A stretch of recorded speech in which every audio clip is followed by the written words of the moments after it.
풍요는 선행의 어머니이지요. 우리가 살아가는 데에 있어 돈은 소중한 존재입니다. 그렇기 때문에 많은 사람들이 돈을 벌기 위해 노력하고 좋은 운을 만들려고 노력합니다. 그런데 의외로 어떤 사람은 부자가 된다는 것에 있어 부정적인 사람들이 있습니다. 아마 이것은 돈만 밝히는 부자의 이미지 때문에 그런 것일 수도 있겠습니다. 그런데 사실 부자에 대한 부정적인 선입견을 미리 가질 필요는 없습니다. 그럼에도 불구하고 자신이 부자가 된다는 것이 불편하게 느껴지고 신경이 쓰인다면 선한 부자가 되려는 마음으로 바꿔보는 것은 어떠실까요? 가난은 가난한 자를 쫓아가고 부는 부자를 쫓아간다는 말이 있지요. 사람의 생각과 행동이 부자가 될지 안 될지를 판가름하는 기준이 될 수 있다는 것입니다. 선한 마음으로 돈을 찾고 올바른 곳에 사용하면 돈은 행복을 가져다 주는 역할을 톡톡히 할 것입니다. 옛말에 가난한데 원망이 없기는 어렵다는 말이 있습니다. 돈이 없다면 우리 삶은 끔찍해지기도 합니다. 가난이 나의 행복을 망가뜨리는 데에 있어 주범이 된다는 것이지요. 나이가 들고 노후를 보내는 데에 있어 가난은 정말 끔찍하다고 많이들 말씀하시는데요. 가난을 벗어나 우리의 행복을 향한 풍요를 이루기 위해서는 어떻게 돈을 벌고 관리하고 써야 하는지 생각해 볼 필요가 있습니다. 오늘은 50대 자수성가 부자이자 4천억 대의 자산을 이뤄낸 김승호 회장의 이야기를 통해 돈과 행동에 대한 성찰을 하는 시간을 가져보겠습니다. 듣기 전 구독과 좋아요, 알림 설정은 영상 제작에 큰 힘이 됩니다. 사람들이 많이들 하는 돈에 대한 오해가 있습니다. 일반적으로 돈을 많이 벌어야지 부자가 되는구나 라고 생각합니다. 그러나 실제로는 제 주변에 부자 거지들도 엄청 많습니다. 많은 분들이 몇 가지 돈에 대한 오해하고 있는 속성들이 있습니다. 잘 벌기만 한다고 해서 여러분들이 원할 만한 부자, 경제적 자유라고 할 만큼의 돈을 번 부자가 되기는 어려울 수가 있거든요. 현재 제가 지금 제일 잘하는 게 두 가지가 있습니다. 하나는 돈 버는 것이고 또 하나는 사장들 가르치는 일을 합니다. 국내에 벌써 거의 1000여 명 넘는 사업가 제자들을 두고 있어요. 왜냐하면 사장들은 사실 선생을 둘 수가 없어요. 구조적으로 사장을 해본 분은 알겠지만 사장은 선배와 사수가 없습니다. 직장 내 사수가 있을 수가 없어요. 매번 실패하고 넘어지고 모를 때가 있고 그렇습니다.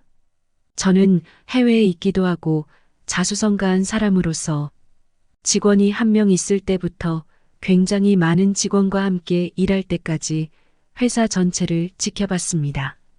그러다 보니 굉장히 많은 사장들을 가르치게 됐고 이런 상황에 놓여 있다 보니 돈 얘기를 많이 할 수밖에 없습니다. 사장들을 가르치면서 돈에 대한 적합한 형태를 조언해 줄 수 있다고 생각해요. 그래서 오늘은 여러분들을 돈의 세계로 초대하겠습니다. 돈은 인격체입니다. 이 말에 누군가는 돈이 무슨 사람도 아니고 인격이 있어 말도 안 돼 라고 생각하실 수 있습니다. 정말로 돈이 사람처럼 사고와 감정, 의지를 지닌 인격체라고 하면 어떤 사람은 받아들이기 힘들어합니다. 인격체란 무엇일까요?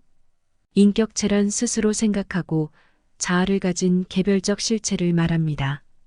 돈은 스스로 생각하지도 움직이지도 않으며 단지 숫자로만 이루어졌을 뿐이니 이게 무슨 엉터리 같은 소리야라고 느끼실 수도 있겠습니다.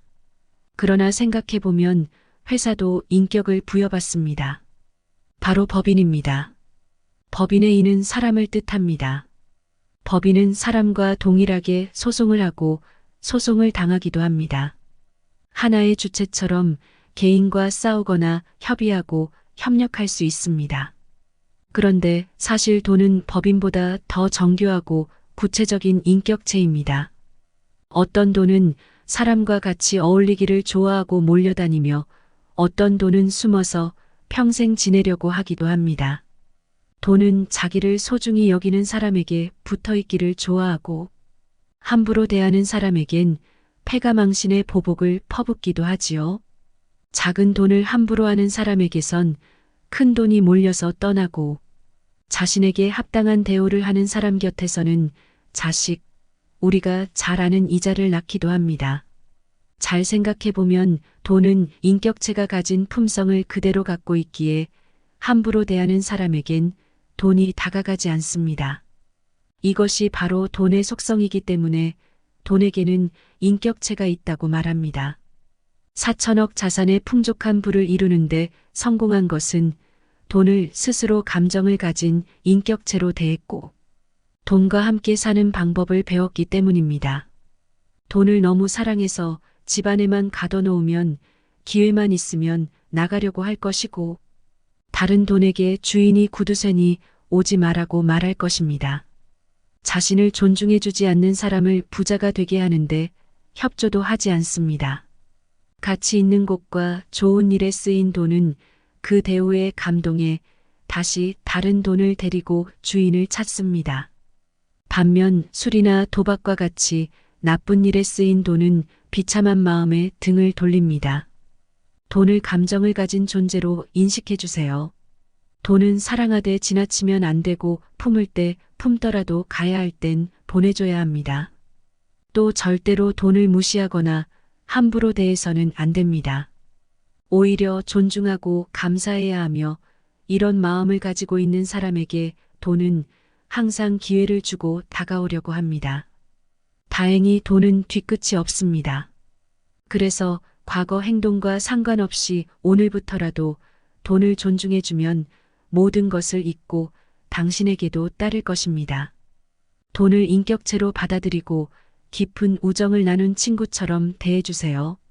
그렇게 마음먹은 순간 돈에 대한 나의 태도가 변할 것입니다. 작은 돈이더라도 절대로 함부로 하지 않게 되고 사치하거나 허세를 부리기 위해 이용하지 않을 것입니다. 품 안에 돈을 기품 있는 곳에 사용하며 사랑하는 사람과 보호해야 할 대상이 있는 곳에 쓰여질 것입니다. 이렇게 하면 가장 좋은 것은 내가 돈의 노예가 되는 일도 없고 돈도 나의 소유물이 아니므로 서로 상하관계가 아닌 존중을 갖춘 형태로 지내게 됩니다. 이것이 진정한 부의 모습입니다. 나쁜 짓을 통해 배불리 잘 먹고 사는 사람도 있지 않냐고 반문할 수 있습니다. 그러나 납치나 폭력 혹은 불법을 통해 권력자나 졸부품으로 들어간 돈은 언제든 탈옥할 날만을 기다리거나 그 주인을 해치고 빠져나오기 마련입니다. 그래서 위험한 돈과 친해질 생각도 지워야 합니다. 돈이 인격체라는 것을 알아채고 내 마음속으로 받아들이는 순간 돈이 쏟아지는 부자의 길로 인도합니다. 돈에 있어서 자신이 4가지의 능력을 갖추어야 돈이 늘어납니다. 사람마다 하나만 가질 수 있고 2개를 가질 수 있습니다. 또 하나도 안 가진 사람도 있고 모두 가진 사람이 있습니다. 이 4가지 능력은 다음과 같습니다. 돈을 버는 능력, 모으는 능력, 유지하는 능력, 쓰는 능력으로 나뉩니다. 돈을 버는 능력을 가진 사람을 우리는 부자라고 부릅니다. 사실 부자가 부를 유지하기 위해서는 4가지 능력을 모두 갖추어야 합니다. 이 능력 중에 하나라도 있으면 부자가 될 수는 있습니다. 그러나 부를 계속 유지할 수는 없습니다. 그리고 이 4가지 능력은 각기 다른 능력입니다. 그래서 다른 방식으로 배워나가야 합니다. 먼저 돈을 버는 능력은 우리 눈에 쉽게 보입니다. 겉으로 드러나 보이기 때문이지요. 이 능력을 가진 사람 대부분 진취적이고 사업에 능통합니다. 또는 영업을 잘합니다. 이런 사람의 특성을 보면 쉽게 포기하지 않고 낙천적입니다. 사업가 중에 이런 사람이 많습니다. 하지만 상대적으로 다른 능력이 부족해 오히려 빚을 지거나 사기를 당하거나 부하 직원이 횡령을 해도 모를 정도로 벌어놓은 재산을 관리하는데 미숙한 사람도 있습니다. 실제 자신이 많이 벌고 있지만 이를 인지조차 못하는 경우도 많습니다. 이것저것 내고 나면 아무것도 남은 것 같지 않아서 돈을 벌면서도 버는 것 같지 않기 때문입니다. 그래서 관리의 능력이 중요합니다. 보통 사람이 떠날 때는 돈도 갖고 떠납니다. 그래서 돈을 모으는 능력은 인품에 따라 차이가 있습니다. 단호함과 너그러움이 같이 있어야 하는 이유입니다. 돈을 벌어도 모을 줄 모르면 밑빠진 독이 되고 언젠가는 빈 항아리가 될 수밖에 없습니다. 모아놓은 재산을 지키는 능력은 벌고 모으는 능력과 전혀 별개의 능력입니다. 부자라는 이유로 대우받다 보면 사치와 허영을 가까이 합니다. 집, 차, 음식, 친구, 명품을 찾기 시작하며 스스로 선생이 되거나 어른 행세를 시작하기 십상입니다. 그런데 자산은 한순간에 허물어질 수 있어요. 집을 짓는 데는 3년이 걸려도 허무는 데는 하루면 끝난다는 점을 생각해 봐야 합니다. 돈을 모으는 능력에서 중요한 것은 특정 시기에 돈을 자산으로 바꿔 놓아야 한다는 것이지요. 돈을 유지하는 능력은 부의 규모가 커질수록 더욱 중요해집니다. 경제적으로 안정된 상태가 늘 유지되는 것이 아니라 경제적 위기로 인하여 자산 가격이 폭락하는 시기가 옵니다. 이 시기에 무방비로 노출되면 부의 규모가 클수록 손해는 커집니다. 부의 규모가 커질수록 경제적 위기가 닥쳐왔을 때 무사히 극복할 수 있는 방법을 준비해 놓아야 합니다. 돈을 쓰는 능력도 갖춰야 합니다. 돈은 물과 같은 특징이 있어 흐르지 않고 고여 있으면 썩게 됩니다. 고이지 않고 흐르게 물꼬를 터줘야 합니다. 저장만 하면 새로운 돈이 들어오지 않습니다. 내보내는 돈이 있어야 새로운 큰 돈이 들어오게 됩니다. 돈을 움켜만 쥐려 하지 말고 쓸 때 기분 좋게 쓰는 연습이 필요합니다. 각각의 4가지 능력이 다른 능력임을 이해하고 배우려고 노력해야 합니다. 이 중 하나라도 소홀히 하면 오래 부자로 잘 살기 어렵습니다. 잠깐 부자가 된 맛은 느낄 수 있을지 모르지만 정말 그렇게 되면 오히려 비참해집니다. 한번 가져봤던 것을 빼앗기는 슬픔은 한 번도 가져보지 못한 슬픔보다 더 크기 때문이지요. 선한 돈과 좋은 운이 찾아오기 위해 반드시 7가지를 지켜보세요. 첫 번째, 품이 없는 모든 버릇을 버리세요. 욕을 하고 투덜거리는 것, 경박한 자세로 앉아 있는 것, 남을 비웃는 것, 지저분한 차림새, 약속에 늦거나 변경하는 것, 이런 모든 행동은 품이 없는 행동입니다. 두 번째, 도움을 구하는데 망설이지 마세요. 묻고 요청하고 찾아가고 부탁하세요. 반드시 이 물음에 답을 주고 도움을 주고 반기는 사람이 있습니다. 세 번째, 희생을 할 각오를 하세요. 작은 목표에는 작은 희생이 따르고 큰 목표에는 큰 희생이 따릅니다. 공부를 위해서는 잠을 포기하고 돈을 모으기 위해선 더 많은 시간을 일해야 합니다. 네 번째, 기록하고 정리하세요. 투자 관련 정보나 갑자기 생각난 아이디어, 인사이트, 구매 기록 등을 모두 정리하거나 기억하세요. 이것은 재산이며 동시에 당신을 보호합니다. 다섯 번째, 장기 목표를 가지세요. 산을 오르려면 봉우리가 보여야 합니다. 즉각적인 자극에 이용당하지 말고 평생 지킬 만한 가치를 찾아야 합니다. 여섯 번째, 제발 모두에게 사랑받을 생각을 버리세요. 눈치 보지 말고 비판을 해야 할 때는 하고 무리와 어울리는 것에 목숨을 걸지 마세요. 진정한 친구는 2명도 많고 가족의 지지가 모든 것의 기초입니다. 부정적인 사람과 결별하고 당신보다 나은 사람들과 어울리세요. 일곱 번째, 시간이 많다고 생각하지 마세요. 물론 지금부터 하면 되지만 시간이 너무 많다고 생각해서는 안 됩니다. 저절로 수고 없이 느는 것은 나이밖에 없다는 사실을 기억하세요.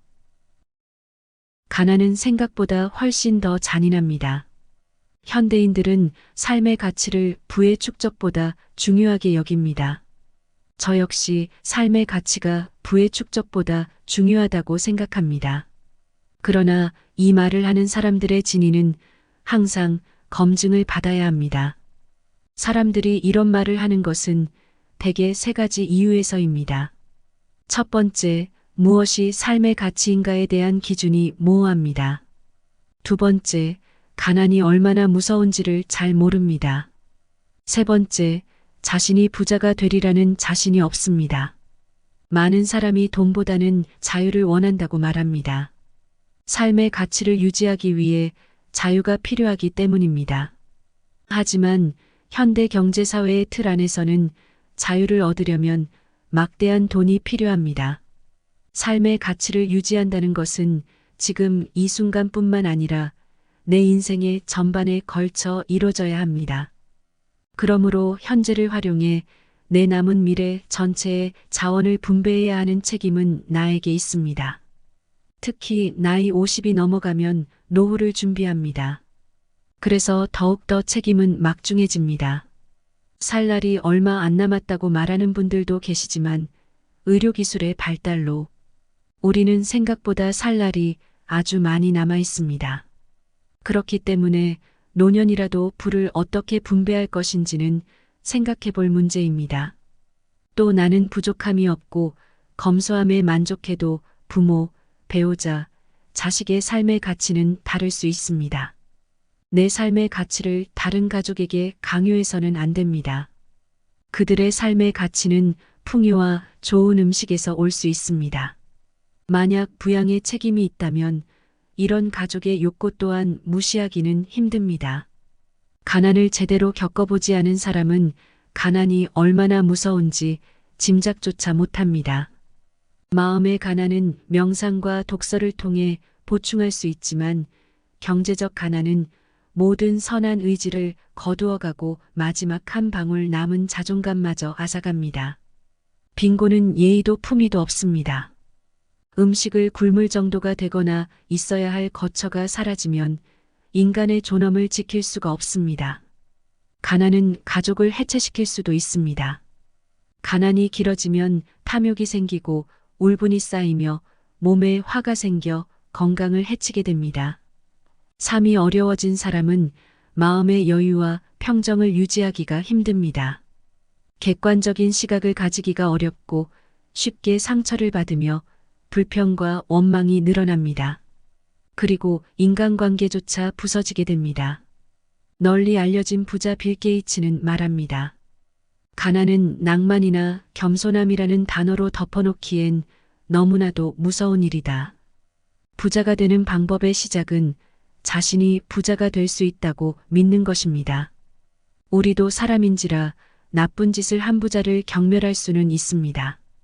그러나 부를 경멸해서는 안 됩니다.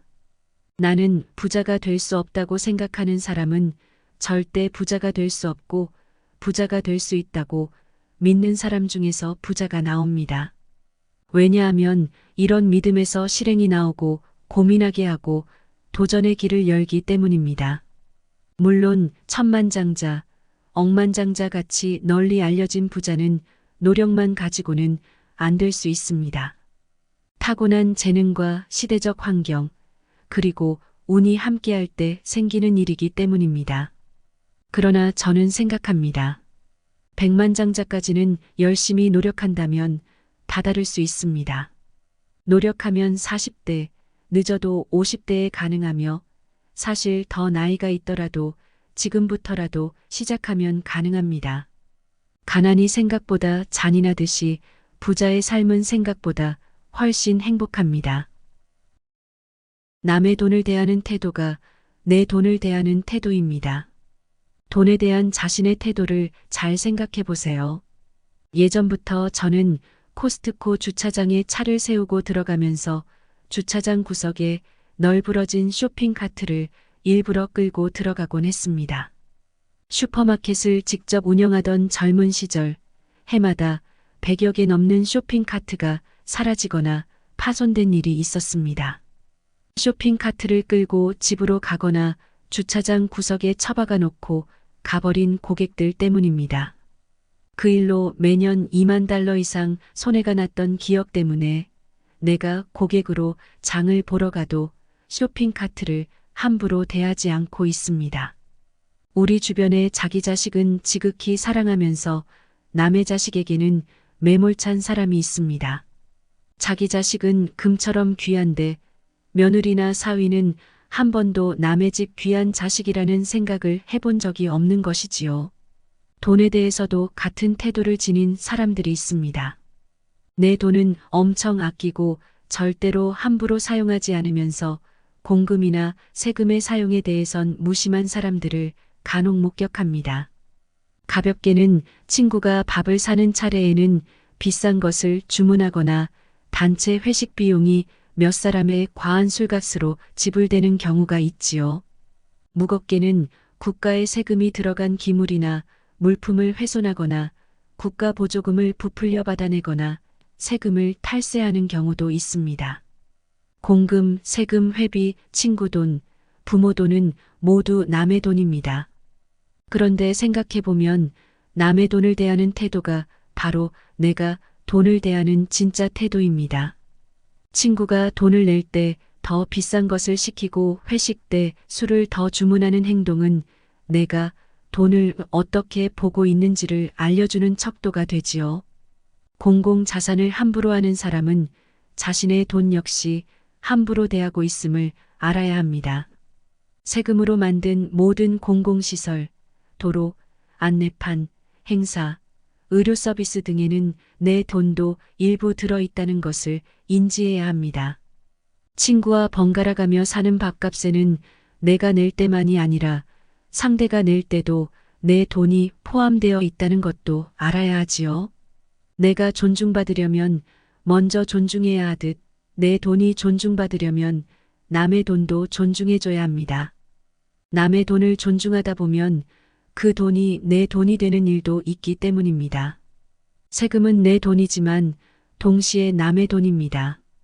합법적인 절세는 내 자산을 보호하는 일이지만 탈세는 남의 돈을 훔치는 일이고 남의 돈을 함부로 하는 행위와 같지요. 남의 돈을 함부로 하지 않을 때 내 돈도 함부로 취급받지 않는다는 사실을 기억해 주세요. 남의 자식에게 함부로 하지 않을 때 내 자식도 함부로 취급받지 않는 것처럼 말입니다. 내 아들이 귀하다면 내 며느리도 귀한 것이고 내 딸이 금쪽 같다면 내 사위도 금쪽인 걸 알아야 합니다. 다른 이를 부르는 호칭에 따라 내게 오는 운이 바뀝니다. 한 신문사 기자 소개로 한국의 유명 사업가를 만난 적 있습니다. 한국을 비롯해 아시아 전역에 사업체를 가진 분으로 매우 열정적인 삶을 사는 분이었지요. 사업체를 정교하고 자신 있게 경영하고 있었습니다. 그분의 연설을 들으며 창의적인 아이디어와 자신 가득한 사업 태도에 깊이 감동하는 시간을 가졌습니다. 하지만 시간이 지날수록 마음에 찜찜하게 남는 것이 있었습니다. 그가 자신의 사업 이야기를 할 때는 언변만큼이나 눈빛이 살아있어서 동석한 모든 이들의 집중을 받았고 이를 즐기는 듯 느껴졌지요. 그러나 다른 사람이 대화를 이끌면 곧바로 아무런 관심이 없는 자세를 보여주었어요. 자신이 대화를 주도하지 않을 때는 입을 다물고 상대의 대화에 참여해 질문하거나 흥미를 보이는 일도 없었습니다. 또한 그는 대화 중에 나오는 유명인을 모두 개는이라고 불렀습니다. 현직 장관이든 국회의원이든 후배든 부하 직원이든 그에게는 상관이 없었습니다. 물론 그는 나쁜 뜻으로 한 말은 아니고 자신의 사업 영역과 친분을 자랑하려 하는 의도였을 것입니다. 하지만 나도 이 자리를 벗어나면 그에겐 개로 불릴 것이 뻔했습니다. 최악은 자신의 최근 관심사에 대해서만 끊임없이 대화를 이끌어가는 모습이었지요. 참석자 중에 아무도 골프를 치지 않는데 누군가가 수목원 이야기를 하면 그 근처 골프장 이야기로 끌고 가고 동남아 여행 이야기가 나와도 다시 골프 이야기고 심지어 누군가 크루즈 이야기를 했는데도 골프와 연결지었습니다. 그의 말하는 태도에서는 열정과 사업적 재능이 더 이상 빛을 내지 못하고 있었습니다. 사업에서는 성공을 했지만 어쩌면 그는 더 이상 정말 좋은 친구가 한 명도 남지 않았을 것 같아 안타까움이 든 시간이었습니다. 자리에 없는 사람을 하대함으로써 자신을 결코 높일 수 없고 다른 사람의 관심사에 관심이 없으면 그의 운은 더 이상 발현될 수 없습니다. 사실 제가 이런 이야기를 굳이 하는 이유는 저 때문입니다. 저 역시 최근에 선생 대우를 받고 사업 규모가 커지면서 제법 명성 있는 제자들과의 친분을 자랑하려고 얘는, 걔는, 쟤는, 그 친구는 이라는 용어를 쓰기 시작한 것입니다. 사적인 자리에서조차 선생 노릇하듯 말이 많아지는 것을 느끼고 정말 화들짝 놀라고 말았습니다. 그의 모습에서 내 모습을 보고 거울을 보듯 느꼈고 반성을 하게 됐습니다. 나는 이런 사소한 것이 사람의 인생과 운과 심지어 경제적 환경까지 모두 바꿔나간다고 믿습니다. 꼰대가 되고 꼴통 보수가 되는 것은 한순간입니다. 그 순간 인연도 행운도 재산도 모두 사라지기 마련이지요. 그러니 이미 성공한 사람은 자신을 되돌아보아야 하고 성공하여 풍요롭고 안정적인 삶을 유지하고 싶은 사람은 절대로 이런 경박함을 배우면 안 됩니다. 선배와 친구를 존중하고 후배나 제자에게 다정하고 이들이 보이지 않는 곳에서도 한결같아야 합니다. 말을 줄이고 남의 이야기를 경청해 주세요. 이런 사람은 누구에게라도 깊은 애정과 신용을 얻습니다. 우리 삶에서 애정과 신용은 없는 운도 만들어냅니다. 인간의 마음은 말에 나타나고 말에 정이 없으면 남을 감동시키거나 바꿀 수 없습니다. 사람은 서로의 진심과 마음이 오고 간 후에 이론과 논리가 더해질 뿐입니다. 우리는 어떤 사람이 말을 잘하거나 논리적이라고 무조건적으로 존경하지는 않습니다. 그에게 진정성이 보일 때 그의 생각과 뜻이 나와 달라도 존중을 하게 되지요. 말은 그 사람의 마음이 내보내는 냄새와 같습니다. 나이가 들수록 마음의 냄새가 향기인지 악취인지는 표현하는 언어를 통해 알게 되는 눈도 길러집니다. 행운도 행복도 좋은 향을 따라다닌다는 것을 기억하셨으면 좋겠습니다. 반복되는 운은 실력이고 반복되는 실패는 습관이지요. 뭘 해도 이상하게 일이 잘 안 풀리는 사람이 있습니다. 어렵게 준비해 가게를 차리면 다음 달 가게 바로 앞에 도로 공사를 하고 길을 걷다 발목을 다치고 사기를 당하거나 자동차 접촉 사고도 당합니다. 본인은 운이 나쁘다 생각하겠지만 이런 일이 잦은 사람은 삶의 방식을 처음부터 다시 점검해야 합니다. 급한 욕심에 제대로 확인도 안 하고 매장을 열었을 수 있고 생각보다 사업이 안 되는 상황을 고민하며 급하게 길을 걷다가 구멍난 보도블럭에 발을 다친 것이지요. 어수선하고 부주의한 행동이 모여 자동차 사고로 이어진 것입니다. 사실 이 모든 것은 서로 연결돼 있습니다. 재수가 없는 게 아니라 재수가 없는 환경에 자신을 계속 노출시켰기 때문에 이런 불운이 따라다니는 것입니다. 이런 사고가 잦아지면 인생이 삶에 경고를 주는 것이라 생각하고 큰 사고가 나기 전에 평소의 모든 삶을 점검해야 합니다. 여러 가지 작은 사고가 모여 나중에 큰 사고가 되기 때문입니다. 돈을 함부로 대하는지, 쓸데없는 인연이 너무 많지 않은지, 음식은 정갈하고 제때 먹는지, 집안에 들고 나감이 일정한지, 남을 비꼬거나 흉보지 않았는지, 욕을 달고 살진 않는지, 이런 모든 면에서 자기 반성부터 해봐야 합니다. 일이 잘 풀리지 않는 사람은 음식을 줄이며 절대로 배가 부르게 먹지 말고 진하고 거친 음식을 멀리하고 일정하게만 먹어도 다시 운이 돌아옵니다. 이 과정에서 식사를 제대로 정해진 시간에 하려면 생활이 일정하고 불필요한 사람들을 만나지 않아야 합니다. 이것이 돈을 부르는 좋은 운을 만드는 시작이지요. 그러면 몸이 가벼워지고 운동을 하고 싶어지며 걷고 움직이다 보면 생각이 맑아집니다. 그제서야 비로소 욕심과 욕망을 구분할 줄 알게 되고 들고 날 때가 보입니다. 그제야 비로소 대중이 움직이더라도 참을 수 있게 되고 홀로 반대편에 서 있어도 두려움을 통제할 수 있게 됩니다. 많은 인연 속에 가려졌던 진정한 친구도 이때 나타나지요. 이때부터는 모든 것이 잘 풀리고 건강도 재물도 인연도 얻게 됩니다. 반면 평소에 항상 운이 좋은 사람이 있습니다. 어디 가면 경품도 잘 뽑히고 가위바위보도 잘하고 신기하게 주차장 빈자리도 잘 찾는 사람입니다. 사업을 해도 어려움 없이 술술 풀리기도 하지요. 이런 사람은 운이 좋다기보다 어쩌면 일반적인 사람보다 똑똑할 수 있습니다. 경품 용지를 반으로 접어넣은 것이 손으로 걸릴 확률이 높습니다. 이러한 요령을 외우고 있는 사람일지도 모릅니다. 이런 짐작을 하지 못하면 그가 그냥 운이 좋은 사람이라 생각합니다. 남이 보기에 저 사람은 뭘 해도 술술 풀리는 것 같다고 생각할 수 있지만 본인 입장에서는 많은 공부와 관찰의 결과로 생각할 수 있지요. 이런 사람이 가장 조심해야 할 것은 자신은 운이 좋은 사람이라는 큰 착각이지요. 운이 좋다는 주변의 칭찬에 실제로 본인도 운에 무조건적으로 기대기만 할 때 알 수 없는 사고가 날 수 있습니다.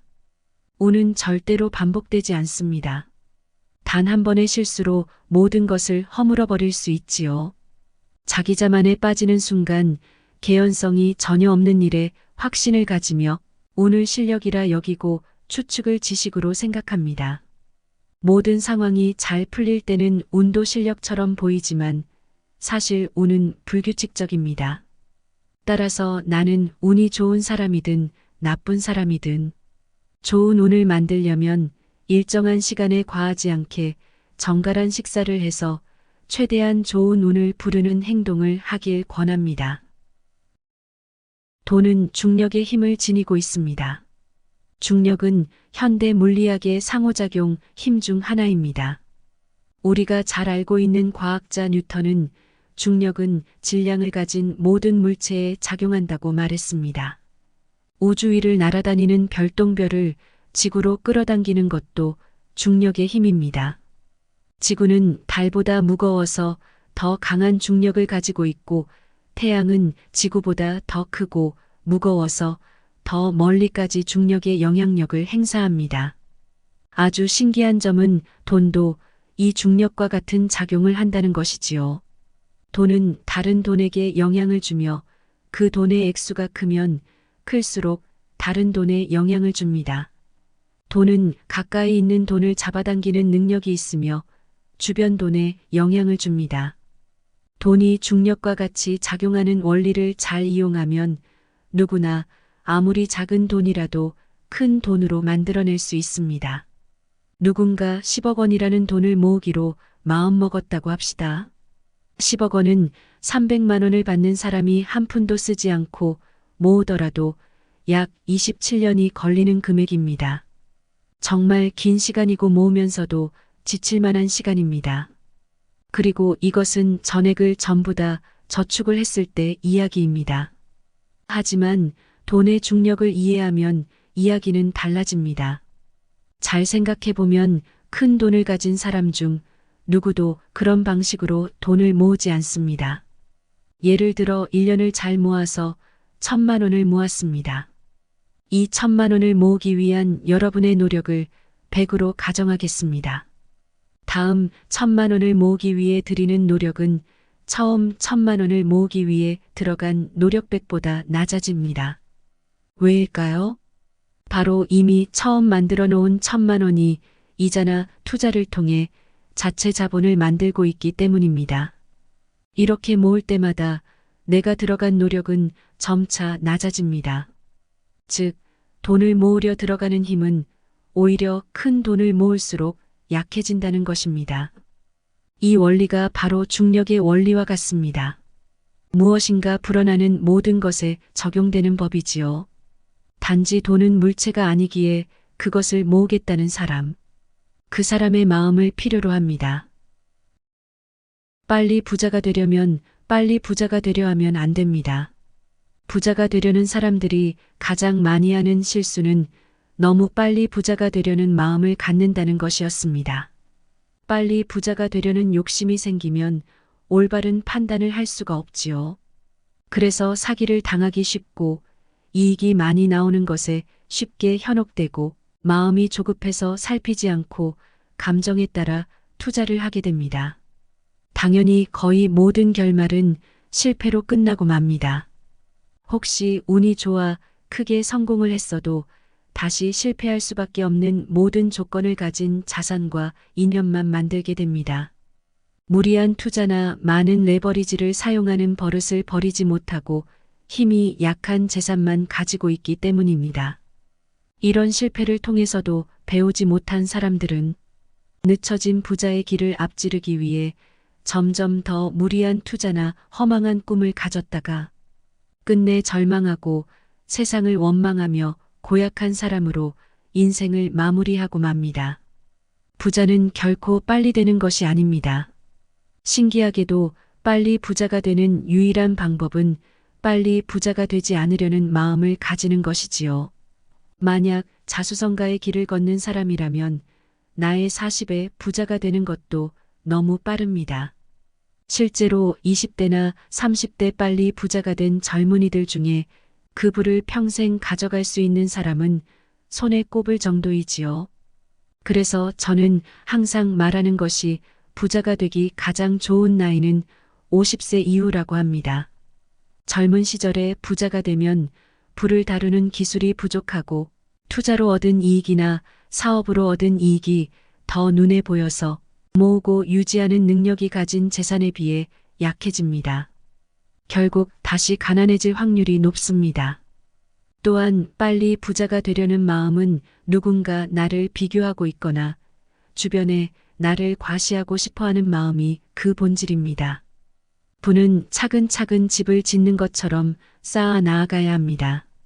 욕심을 줄여가며 자산을 점점 키워서 그 자본이익이 노동에서 버는 돈보다 많아지는 날이 바로 당신이 부자가 된 날이고 경제적 자유를 얻은 날입니다. 이렇게 부자가 되는 사람은 절대로 다시 가난해지지 않으며 부가대를 이어 발전해 나갈 수 있습니다. 이것이 가장 빨리 부자가 되는 방법입니다. 절대로 너무 빠르게 부자가 되려고 조급해하지 마세요. 부자가 되는 가장 빠른 방법은 이 사실을 가슴에 새기는 데부터 시작됩니다. 부에도 속성이 있습니다. 사실 열심히 산다고만 해서 돈을 많이 버는 것은 아닙니다. 돈을 많이 번다고 꼭 부자가 되지도 못합니다.